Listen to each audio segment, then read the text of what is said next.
তো ওই স্বামীকে কখনো টাকা পয়সা না থাকলে চিল্লাপাল্লা করেন না, অকর্মক শব্দ, এমন শব্দ ব্যবহার করেন না যেটা ওনার প্রেস্টিজে আঘাত লাগে।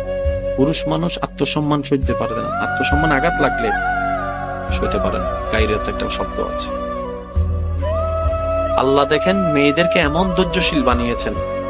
আমাদের মা দাদি নানিরা যদি ধৈর্যশীল না হতো, আশা করি সবাই আমার সাথে একমত হবেন, আমাদের মা দাদি নানিরা যদি ধৈর্যশীল না হতো, আজকে আমাদের দাদার বাড়ি নানার বাড়ি পরিবার বলতে শব্দও থাকতো না। আল্লাহ ওনাদেরকে সে ক্যাপাসিটি দিয়েছেন যেখানে আপনি আমি একটা সুইয়ের ব্যথা সইতে পারি না, সেখানে আমাদের মা আমাদেরকে দুনিয়ার আলো দেখাতে হাড্ডি ভাঙার ব্যথার মতো মারাত্মক ব্যথা, মরণ যন্ত্রণার মতো ব্যথা সহ্য করে আমাদেরকে জন্ম দিয়েছেন।